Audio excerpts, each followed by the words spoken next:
Olá, você está no canal Citologia na Veterinária. Hoje nós vamos falar sobre a coloração de esporos na dermatofitose. Então, pessoal, um recadinho também antes da gente começar. Eu tenho um curso totalmente online, né, do zero até nos diagnósticos mais interessantes, né? Para quem quer aprender citologia na prática da clínica veterinária, tá completinho aqui. Dá uma conferida ali, eu vou deixar um link ali na descrição, tá bom? Então vamos lá. Bom, gente, dermatofitose é um dos diagnósticos mais, digamos assim, interessantes, né, difíceis muitas vezes de você fazer no dia a dia da clínica veterinária. Por quê? Porque o tratamento ele tem alguns pormenores, né? Geralmente é feito por cultura micótica, né?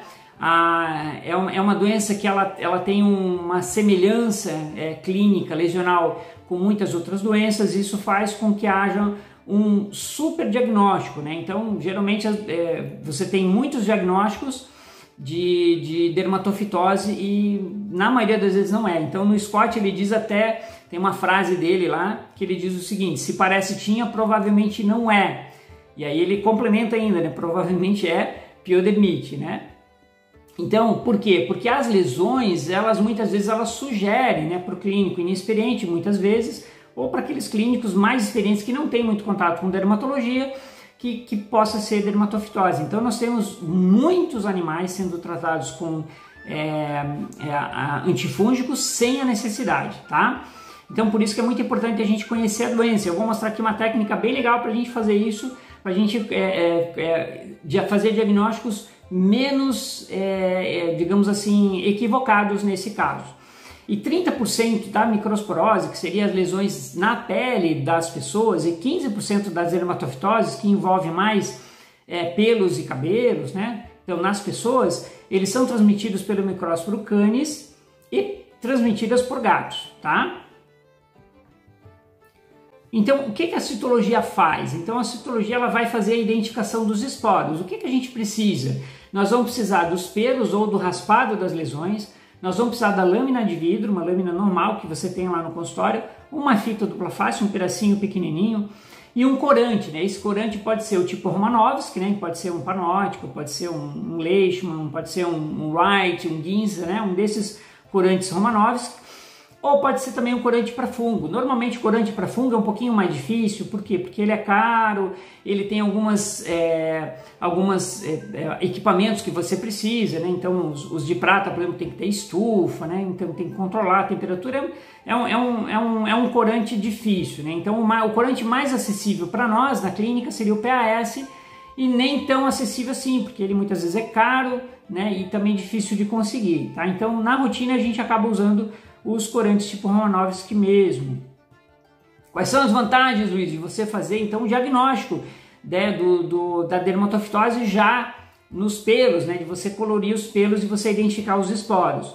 Então você já tem um diagnóstico presuntivo imediato, ou seja, você já vai ter o diagnóstico, né, você vai confirmar depois com a cultura, a gente vai falar sobre isso, mas você já vai ter o diagnóstico no momento da consulta, que é bem interessante. Você já vai ter o tratamento e a orientação para o tutor, né? Porque a dermatofitose, então, por ela poder ser uma zoonose, né? Então, você vai sempre ter o cuidado na orientação do tutor. Então, se ela, por exemplo, for micrósporo canis, você vai ter que orientar o tutor: olha, ela pode passar para vocês, é uma zoonose, né? E então vai ter que ter todo um cuidado. Você tem lesão, alguém tem lesão, enfim, você tem que ter toda uma orientação em cima disso, né? Se for o micrósporo gípseo, você não precisa, porque ela não passa, né? Ela não é transmitida para as outras pessoas ou outros animais, tudo bem? E você vai ter o tratamento assertivo, né? Você vai ter a tua receita, ela vai ser, digamos assim, ela não vai ser contestada nem pelo tutor e nem por quem quer que seja. Por quê? Porque você já sabe o que tem ali naquela lâmina, tá? Então esses aqui são alguns exemplos, tá? Eu tenho dezenas de exemplos de animais que chegam no consultório todo dia, e quem trabalha com dermato vê isso na rotina. Então pacientes que têm um diagnóstico de dermatofitose, mas normalmente não é outra doença. Esse é um caso de sarna demodésica. Esse animal vinha há 30 dias sendo tratado com itraconazol e era sarna demodésica. Esse daqui ele estava sendo há 20 dias tratado com itraconazol, com o diagnóstico de dermatofitose, era foliculite, né? Piodermite bacteriana. Esse daqui é uma lesão, esse aqui é um dos mais emblemáticos que eu tenho, ele vinha há quase 6 meses sendo tratado com itraconazol e era uma lesão pós-aplicação de vacina. A gente descobriu que a gente fez, o tutor ele exigiu que a gente fizesse um diagnóstico, digamos assim, mais acurado, então a gente fez a biópsia, era uma lesão de pós-vasculite, né? Então a gente imaginou que pudesse ser a aplicação da vacina antirrábica, porque era no lado direito, né, por padronização, e a gente achou que pudesse ser a aplicação da vacina. Esse pelo que depois cresceu, né, tudo, né, mas demorou bastante tempo para crescer, né? Mas não era dermatofitose. Aqui já são algumas fotos de animais com dermatofitose. Esse aqui é o Micróstomo gípseo, né? Como eu falei, ele é geofílico, ele não é transmissível, né? Então geralmente esse fungo ele se pega por se contaminar num solo, né? Geralmente compostagem contaminados, né? Então é também chamado em pessoas doença do jardineiro, né? Por quê? Porque as pessoas que mexem com terra normalmente têm contato com esse fungo e desenvolvem. Aqui Microsporum canis e aqui Microsporum canis, é assim que fica na coloração do PAS, tá? Aqui então o exame da lâmpada de Wood, né? Os pelos eles ficam fosforescentes na cor esverdeado, né? Tipo verde-limão. Aqui também a mesma coisa. Esses são exames pré-liminares que a gente faz. E nessas fotos aqui nós vamos ter aqui em 100 aumentos, a gente nota esse pelo, ele fica tipo como se fosse comido, ele fica diferente, ó. Esse é um pelo característico na dermatofitose, tá? Então os fungos, eles vão se alimentar da queratina na hora que o pelo está crescendo e eles vão deformando o pelo continua crescendo, só que ele cresce com deformações, ele come a parte da queratina desse pelo. Aqui já em 400 aumentos, você vê então a massa de artroconídeos nas laterais, aqui o aspecto de mosaico ao centro.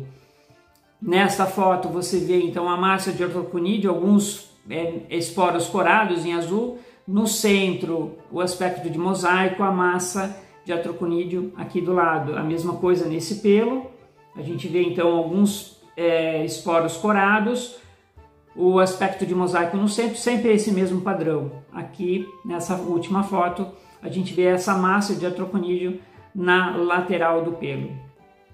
Nessas fotos a gente tem também os pelos, os esporos corados aqui nesse pelo em azul. Nesta foto em PAS, né, no centro, aqui tem até uma hifa aqui no centro, dá para ver a massa de artroconídeos coradas em volta. Nessa coloração em Wright, o Wright cora bem mais intensamente o azul. Então a gente vê a massa de artroconídeo nas laterais e o aspecto de mosaico ao centro. Então no curso que a gente faz eu explico muito melhor, né? Eu tenho mais tempo para explicar, eu ensino todas as características para você não errar, né? Para você entender o pelo, buscar o pelo, saber onde é que está o pelo, e o link, como eu falei, está aqui na descrição lá embaixo. Nessa foto aqui em PAS, olha que foto bonita. Então, os pelos corados em violeta. E nessas duas fotos aqui, são hifas, né, de Microsporum canis, que foi coletada da pele de um Yorkshire. Ele praticamente não tinha pele, ele só tinha casca, né, crosta na pele inteira, e já tinha essas hifas aqui dominando praticamente o corpo inteiro. Nessa foto, então, logicamente, numa suspeita de fungo, você vai fazer o que? Você vai fazer cultivo. No caso aqui especificamente a gente faz o cultivo com DTM, que é um meio específico para o crescimento de dermatófito, né? Onde você consegue fazer a identificação da dermatofitose em 97% das vezes só pela mudança de cor. Isso eu também ensino no curso, tá? Como é que a gente faz.